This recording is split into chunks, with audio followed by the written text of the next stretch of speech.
Bonjour et bienvenue sur la chaîne Orchidée. J'espère que vous allez bien, que vous avez passé actuellement un bon week-end. Je reviens vers vous dans un nouvel audio pour analyser l'épisode 29 de la saison 3 de la série Karma. Donc dans cet épisode, on voit que Boris a une posture d'homme responsable et c'est très rassurant. Il écoute et prend en compte les ressentis de Ndaïmari tout en la conseillant dans le but de préserver tant sa santé mentale que physique. Elle va donc d'abord effectuer un test d'ADN avant de décider d'avorter ou non. Il a des conseils éclairés pour elle qui sont illustrés par cette lumière sur une partie de son visage lorsqu'elle s'adresse à lui. Et ça atténue en fait la pénombre mentale dans laquelle elle se trouve et cela tranche directement avec la pénombre qui est plus prononcée dans laquelle elle se trouvait lorsqu'elle a rencontré la femme qui pourrait la faire avorter clandestinement. Et la joie qui se lisait sur son visage à l'annonce de la grossesse de Ndaïmari était vraiment émouvante et cela nous montre qu'il l'aime profondément et cela transparaît de manière indéniable dans ses actes. Un autre point intéressant à relever est que Boris fait désormais confiance à sa sœur Amy et compte sur elle pour leur venir en aide en lui faisant part de cette nouvelle difficulté qu'il rencontre pour avoir le concours également de jazz. Une autre nouvelle marquante est que bébé Saliou est toujours atteint mystiquement, bien que physiquement il soit guéri. Donc Père Saliou a demandé au guérisseur du village de transférer le sort sur lui. Donc il prend ses responsabilités, tout simplement, étant donné que c'est lui, en début de série, dans la saison 1, qui avait instauré malheureusement ce climat conflictuel envers Maï. Et par contre, je pensais que cela se retournerait contre sa femme, puisque c'est elle qui a mis en œuvre ce sort, c'est elle qui a jeté finalement en pâture Maï, mais c'est lui qui se sacrifie, donc il prend ses responsabilités, et il semblerait quand même qu'il ait un petit peu de ressentiment envers sa femme, avec le regard qu'il lui lance en fin de discussion.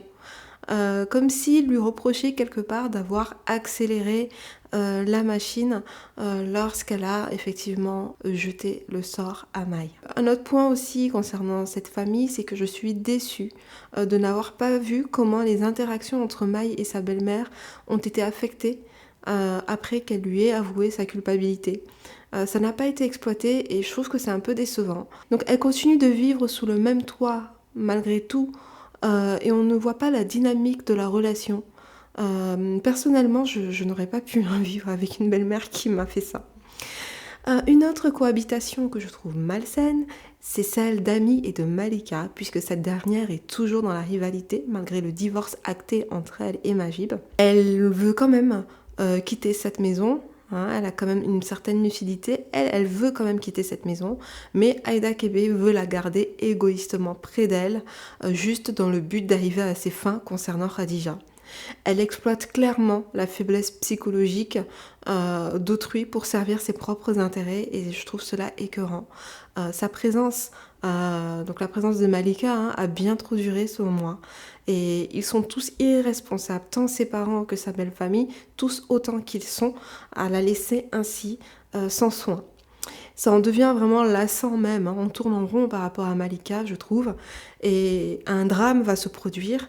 D'ailleurs, ces boucles d'oreilles me font penser à des gouttes de sang, et cela m'amène à penser qu'elle va peut-être soit ôter une vie, soit mettre fin à ses propres jours, suite à un trop-plein qui la plongerait cette fois dans une crise incontrôlable.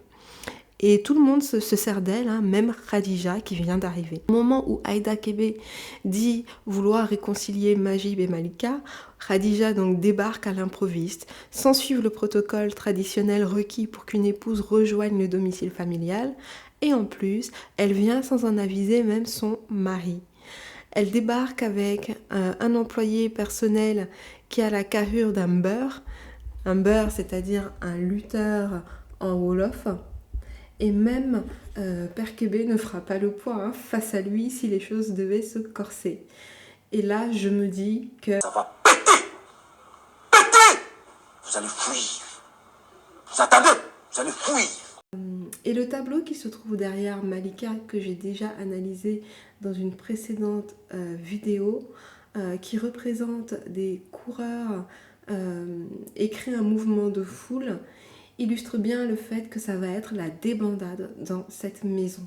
Tout le monde est sur un terrain miné et on le voit bien à la fin de l'épisode. Elle a réussi à semer la zizanie entre toutes celles qui étaient censées s'allier contre elle. Et même si elle y est parvenue pour une courte période, elle en a jubilé et va encore asséner d'autres coups, ça c'est sûr. Et donc ça va chauffer hein, dans cette maison. J'ai hâte de voir la suite. Un autre point que j'aimerais soulever, c'est le fait que Kani se tienne face à la nièce ou à la petite sœur de Khadija. Je ne sais plus vraiment quel est leur lien, si c'est sa sœur ou sa nièce. Mais le fait qu'elle se tienne face à face à l'arrivée de Khadija dans la maison m'a fait penser à une potentielle rivalité également entre ces deux femmes par rapport à Sherif. Elle va peut-être tenter de séduire Sherif, car je me souviens de sa réaction qui était très enthousiaste lorsque Ahmed Kébé avait été invité par Khadija et qu'il avait parlé de ses fils. Quant à Kani, elle essaie de se mettre Aïda Kébé dans la poche et c'est la rencontre de deux manipulatrices. Mais il ne faut pas que Kani oublie que sa future belle-mère aura toujours une longueur d'avance sur elle et perçoit bien qu'elle use de flatterie pour avoir une place au soleil et dans son cœur. Elle en fait un peu trop, je trouve, et ça en devient gênant. Et en même temps, elle nous fait de la peine, du moins personnellement, elle m'a fait de la peine parce qu'on voit qu'elle est sincèrement attristée lorsqu'Aïda Kébé l'a soupçonnée d'avoir volé sa chaîne. Donc je pense qu'elle a quand même de l'affection pour sa future belle-mère. Mais ce que je trouve un petit peu dommage et qui me fait pitié par rapport à Kani, c'est qu'elle fait un transfert de sa défunte mère sur Aïda Kébé et elle sera facilement touchée et peinée par tout conflit ou tout malentendu qui pourrait surgir entre elles. Et je pense que quand sa relation avec son père s'améliorera, elle parviendra à ne plus avoir une dépendance affective vis-à-vis d'Aïda Kébé. Parce que là, elle cherche clairement à combler l'absence de sa mère à travers Aïda Kébé. Voilà, c'était tout pour moi pour l'analyse de l'épisode 29 de la série Karma. J'espère que vous avez passé un agréable moment en ma compagnie. Je vous remercie tous pour vos abonnements, pour votre participation en commentaire, qui c'est toujours pertinent, intéressant. Merci beaucoup pour votre soutien.